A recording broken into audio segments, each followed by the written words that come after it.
Hello, and thank you, Osman, for the introduction and the invitation. I'm really honored to speak here on the same panel like experts like Erkay, John, and Selçuk. And I'm a bit intimidated now after all this very profound talks we heard now. So my talk would go not so much into depth and theoretical depth, more from the practical view that we experienced during our now long ongoing involvement into NFTs and blockchain technology. So let me check here. In my talk, I want to touch a few points. First of all, I will start with how ZKM came to blockchain and how it became one of the museums, one of the first museums worldwide to actively engage in collecting NFTs. And then I will talk about a special kind of NFTs that we think are really special and different. And so if you read, and we heard this in talks in John's talk before, and if you read about NFTs, people often said it equal to as if it would be a category of art or something, but actually that is not really correct. Like we learned from John, NFTs are in most cases not equal to the digital image or the asset that you are looking at, and they are mostly just a cryptographic certificate that you trade, that you can trade and possess, and not directly linked, or the image itself is not stored in the blockchain. But there are some cases in which the blockchain itself becomes the medium for creating the art in ways that may not be possible without it. So I want to talk about this subcategory in the NFT space called on-chain NFTs. And after that, we will get even more practical with some story that some of you might have read in the newspaper. So what does it mean to be the owner of an NFT, and what could you always, so what are the concepts behind this ownership term in the context of NFTs? And last but not least, I will tell a bit what we experienced in our daily lives handling NFTs in the museum. So ZKM, for those who might not know, is one big media art museum, or a museum specialized in media art. It was founded in 1998, and with the mission of continuing the classical arts into the digital age. Our founding director, Heinrich Klotz, had a vision of a place where art and technology could meet, where art and science inspire each other and break new ground. ZKM moved into this building you see, Hallenbau, in 1979, and now has 15,000 square meters of exhibition area, different integrated departments. One to mention is the Herzlabor, dedicated to research on current and interesting topics such as AI and ML and others. So of course, ZKM also owns a large collection of contemporary media art, which is one of my jobs to keep alive for the future. So, but for telling the story how we came to NFTs, it's important to first look back to 2017, when we had this exhibition coming up called Open Codes. So ZKM hosted this exhibition from 2017 to 2019, and it dealt with current topics of science and research and how they influence the art. The concept of the exhibition was to bring the often abstract topics of current research closer to the visitor in an artistic and participatory way. So thus, in addition to the actual exhibition, an extensive program of workshops and lectures was offered, and you could even play table tennis in the exhibition. The exhibition itself was curated by Yasmin Kiskintepe, Livia Nolasco, Rosas, Blanca Gimenez, and Peter Weibel, of course. And I personally had the chance to implement an idea in the context of this exhibition that I carried around for quite some time back then. I was really early fascinated by the process of mining cryptocurrencies. So using a completely senseless calculation process, which, so senseless is maybe the wrong term, but actually it hasn't any otherwise useful outcomes as securing these blockchains. So trying to guess an arbitrarily formulated condition with a double hash function by brute force. But this would translate energy into currency or value. So I thought this is quite fascinating, and I wanted to show this to the visitors. So we built this small soundproof compartment in the exhibition space, which contained minor specialized computers, which do only one job, which is computing this hash, this SHA algorithm hash function 2 times actually. And you get a share of how, depending on how much compute power you have, you get a share of, if you take part in a pool with other people mining, and then you get a payout from this pool with cryptocurrency. So you can see on top here, we have a newspaper, some decorations.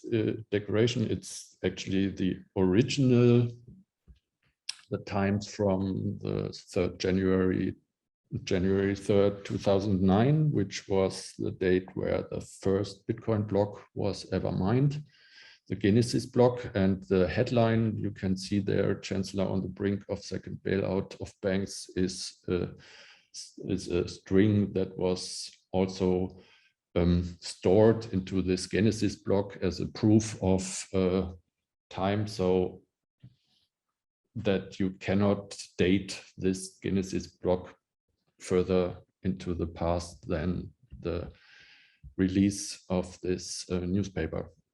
It was quite hard to get it, actually. There's not few copies left, not many copies left, but this was an original.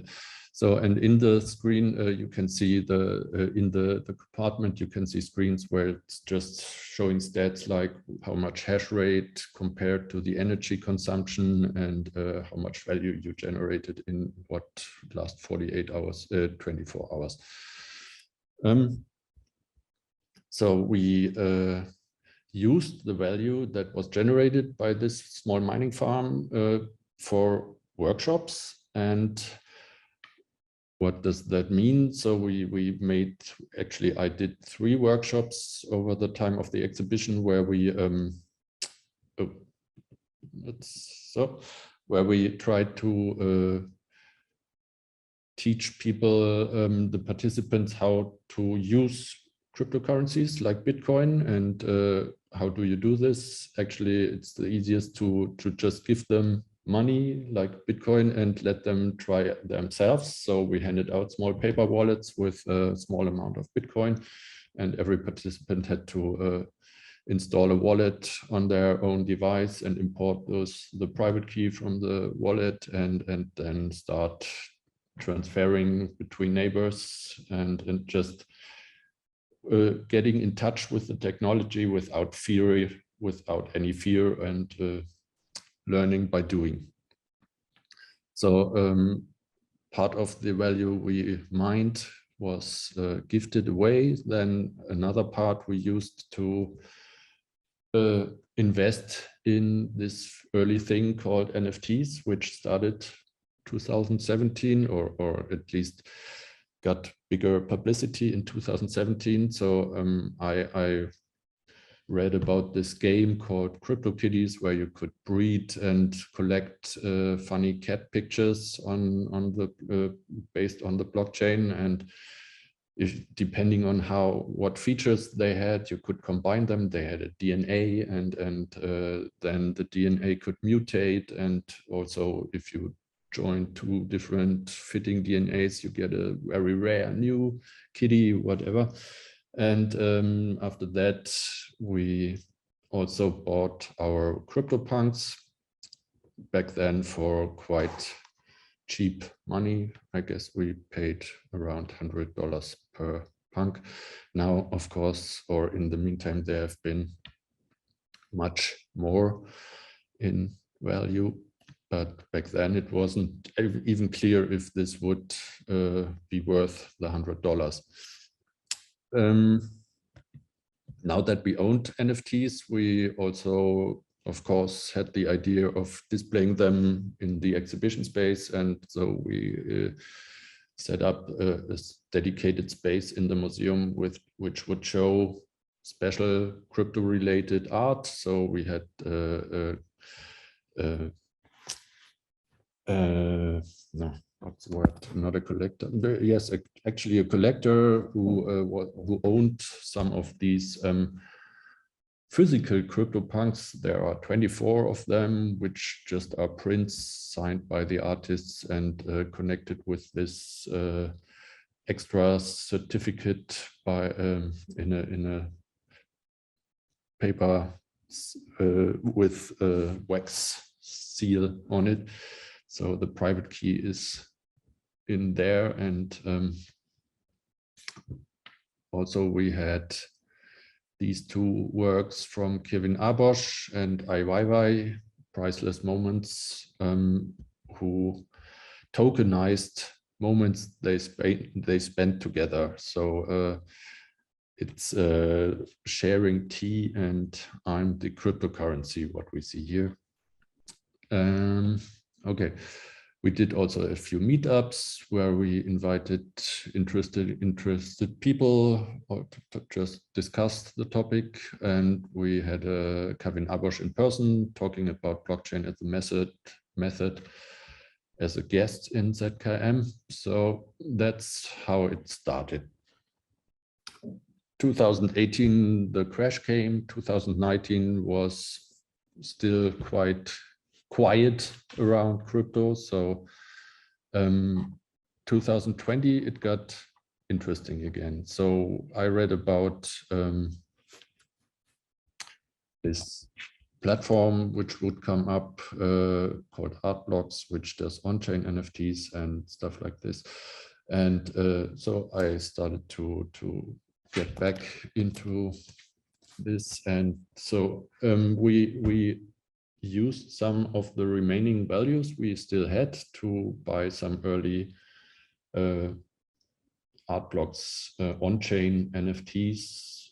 Artblocks is a platform which invested a lot of knowledge into building a platform which enables artists without the knowledge to build their own smart contracts to deploy algorithmic art, generative art on the blockchain by using a web platform that they provide.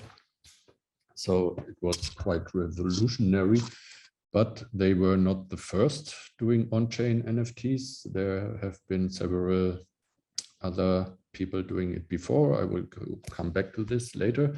Here we see where the title of this talk comes from. CryptoArt, it's not about the money. It was in April 2021 when we did this exhibition in the middle of the lockdown.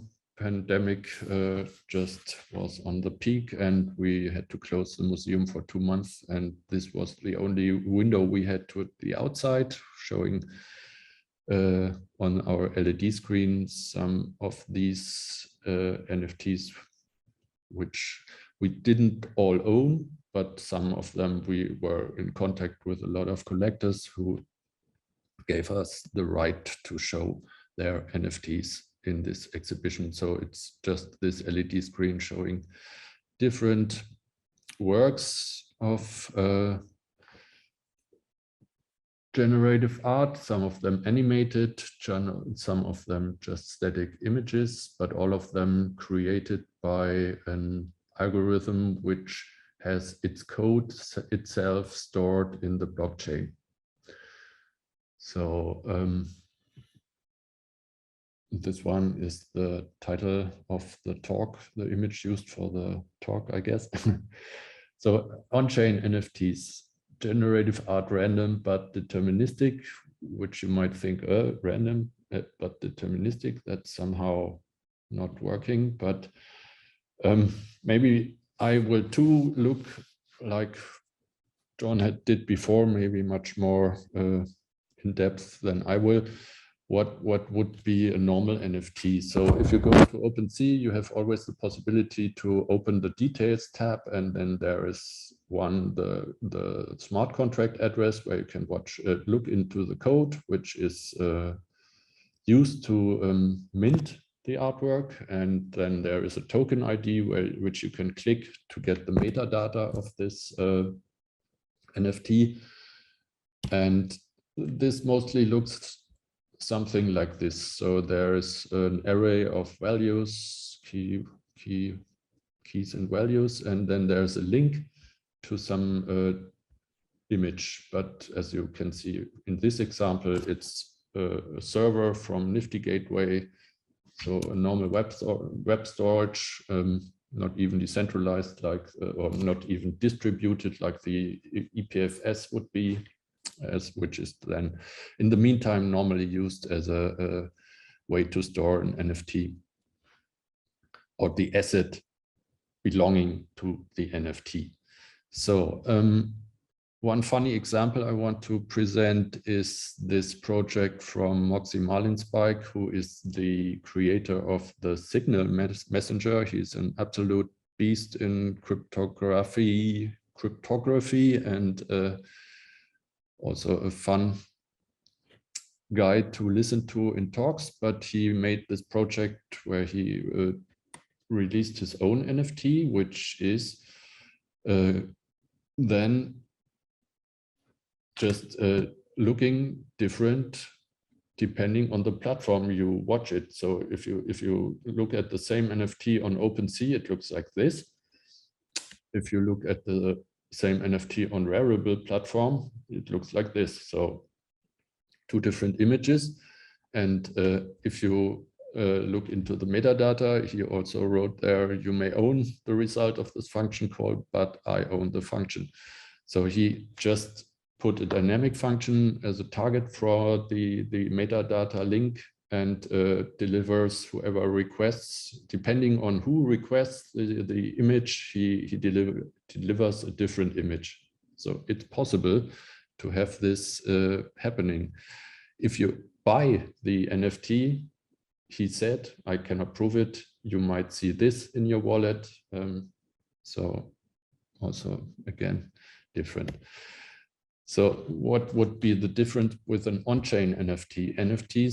On-chain NFTs have all the information that you need to generate. It's mostly generative algorithms which produce some kind of image or animation or even audio. And so it was pioneered again by John Watkinson and Matt Hall, who also did the CryptoPunks. So they, in 2019, released the first on-chain generative project called Autoglyphs, which used the Solidity smart contract behind it to produce just a random, not a random, but in a very restrictive way. They produced a string of ASCII characters. If you use this string and display it in with the rule like every 64 tasks signs you do a line break, then you get an image like this one we see here. You have to use a certain font to see this same image like here, but the information used to create this image is created by the smart contract itself. So it's stored in the blockchain. So there's a function inside the smart contract, also with the comment, the following code generates art. And this outputs the ASCII string, which then defines this specific version of the autoglyph.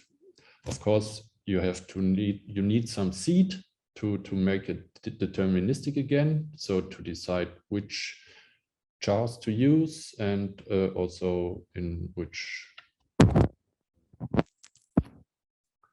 combination, and the seed you get, I'm not 100% sure how autoglyphs did it, but normally you use something like the transaction ID, which is generated in the moment where you buy the NFT. It's a hash, which is then also forever stored in the blockchain with the with the token itself, and you can use this chaotic hash number to pick out some parts of it and generate numbers out of it, which you can then use as parameters for your algorithm. So here is one example. That's the output of the smart contract. You can all try this yourself on Etherscan, which is a blockchain explorer. So next we see the first ever art blocks project released by the creator himself, Snowfro, aka Eric Calderon, who is the person behind the art blocks platform. He had this vision of this idea of generating, of making generative art in the blockchain, and he invested a lot of time and I guess also money to build this platform, which then slowly started in 2020 with this project. He did it as an example. You see below the picture, you always see the corresponding transaction ID, which was generated when someone bought this thing. And depending on this number, you see a different version of the same algorithm. So it's again not different tokens. Actually, it's different tokens, but it's always the same algorithm with different parameters.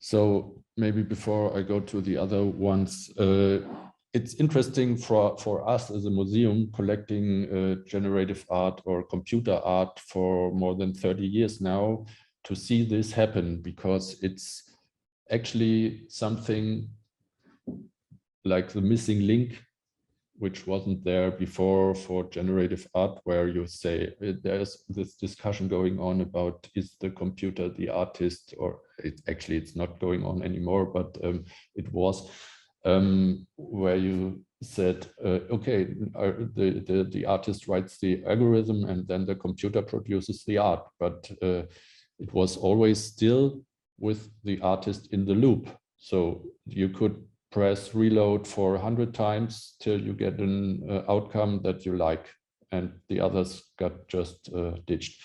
So there was still some curation going on by the generative artist, by the computer artist himself. And now with an approach like on-chain NFTs, generative art, it's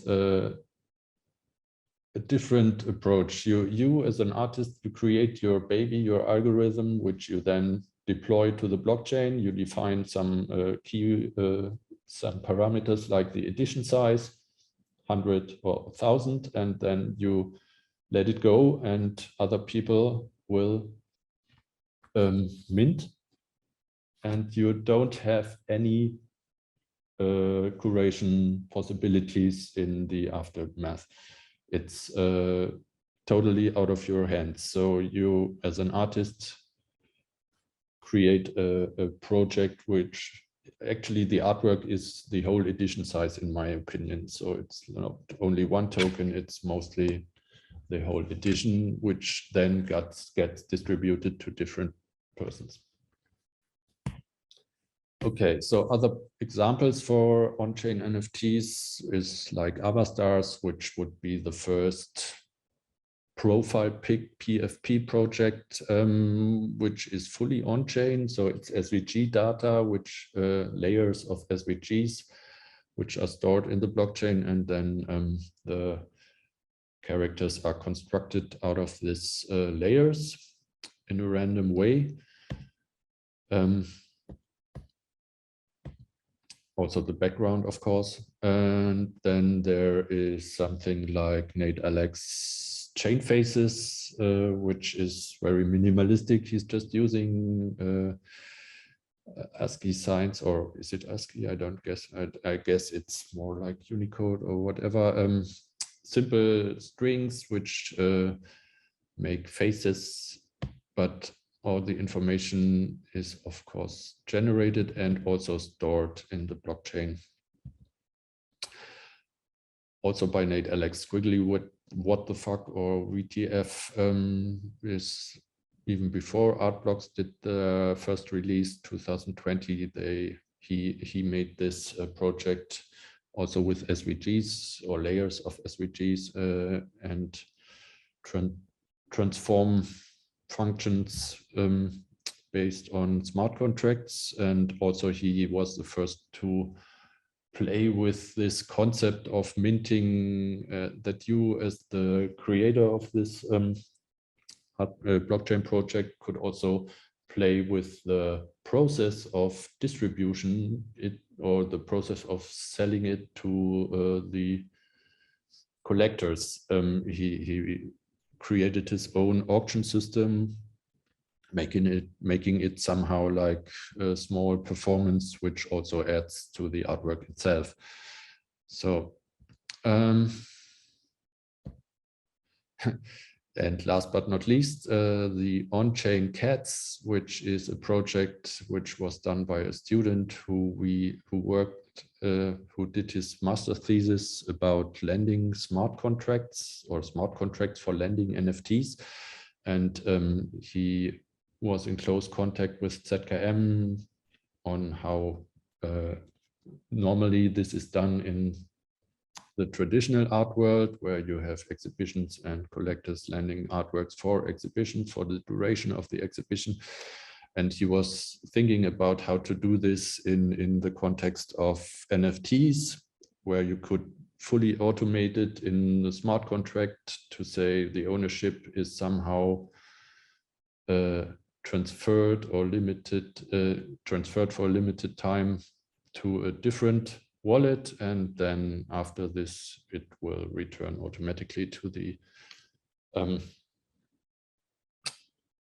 lending person. So, but he learned so much in this project during his work that in the end he released his own on-chain project, which is this funny cat pictures, which are actually animated GIFs. But also this is this animated GIFs, the code for them is also generated by the smart contract. So it's not something that is stored somewhere else. So, but the function generating the code, which then produces the animated GIF you see on OpenSea or whatever, is produced by the smart contract itself, which, as far as we did our research, is the first time someone implemented this animated GIF generator in Solidity or in a smart contract. Okay, now it gets a bit more theoretical. Concept of ownership. So how is the ownership defined in the context of a normally anonymous structure like the blockchain? So first, maybe when you look at it from a heuristical point, as far as I know, it is completely unclear, in Germany at least, how the possession of an NFT is regulated by law. There is no law as far as I know, so whatever that would apply to it, because theoretically according to German law, you can only own things that you can touch. It sounds funny, but everything else is not really regulated in the law. And so how do you, even in the case of a token in the blockchain, it's even more complicated than maybe your private data or something like this, because how would you define the ownership of something which is not connected in any way to personal data? So normally you have this wallet which defines you own a wallet by owning the private key which is belonging to it, and this is all there is that you could use to define who owns some NFTs. So in Luxembourg, there's one, I think in Europe, it's the only country who has thought about this, and they have this blockchain law where they define that it really is just knowing about the private key is what defines you as the owner of the NFT. But what happens if you are not the only one who knows about the private key? What makes this the owner? Who is then the owner of the private key? Or what happens if nobody knows about the private key anymore, or never, or the NFT is transferred to this wallet where nobody has a private key for? Actually, this is something, a story I have to tell, because it happened to me that when we reorganized our wallets in 2021, I made a mistake and sent two of the four CryptoPunks we owned back then to an address which actually was not our own wallet, but the address of the CryptoPunk smart contract itself. So this is a valid wallet address, but it's not connected, or nobody owns the private key for it, because it's just used as a deployment address for the smart contract. So those two CryptoPunks went on an endless holiday, which they are now still, at least it's a couple, so they might have fun together in this place wherever they are now. Actually, we know where they are, we just not have the possibility to transfer them anymore, or to sell them anymore. We didn't want to sell them anyway, so it's not really terrible for us, and also it brought up some really interesting questions, which I already mentioned. So how would you define the ownership? Do we still own those CryptoPunks?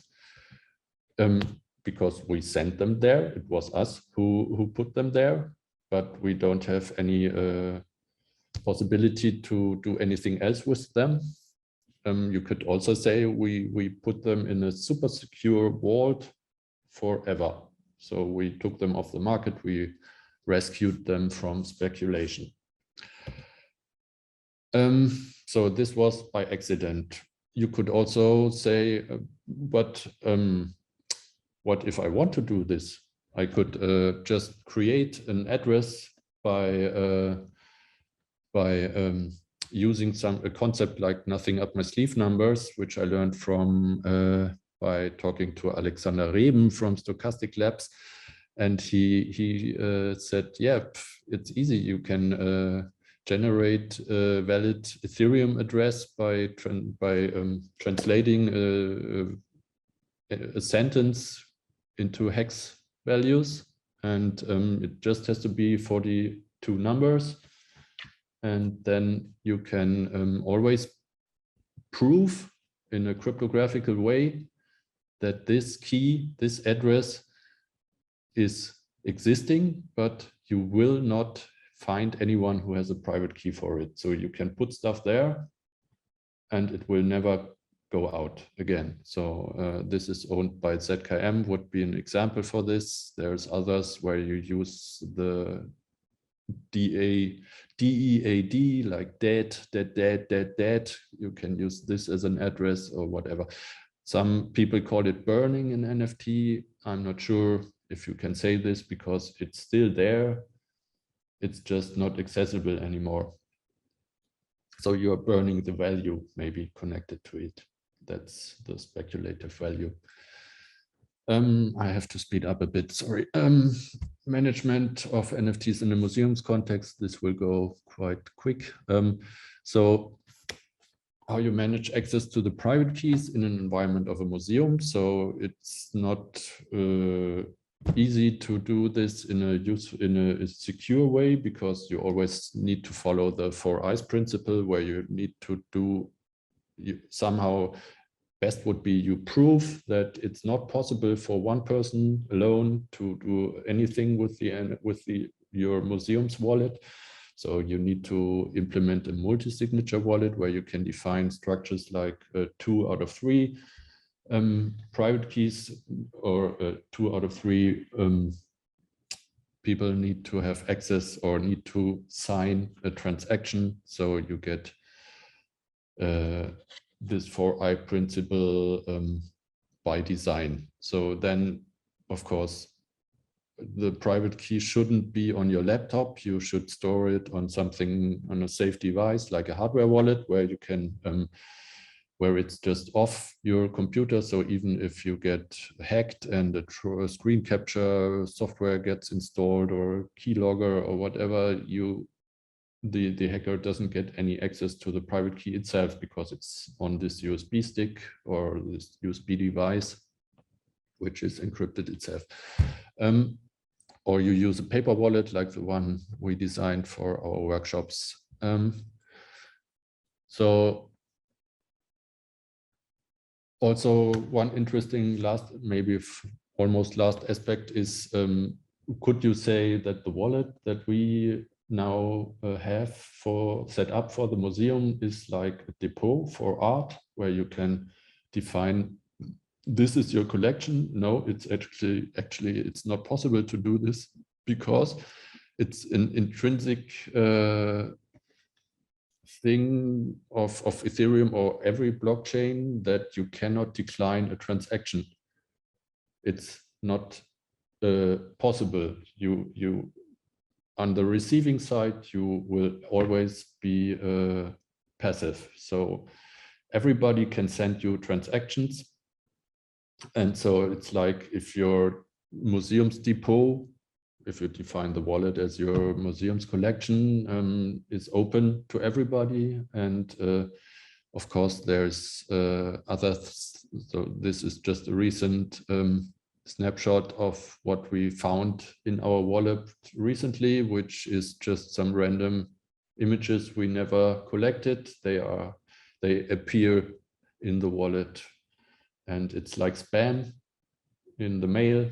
But so you cannot do anything about it, except you could transfer them out of the wallet again, which would cost you money.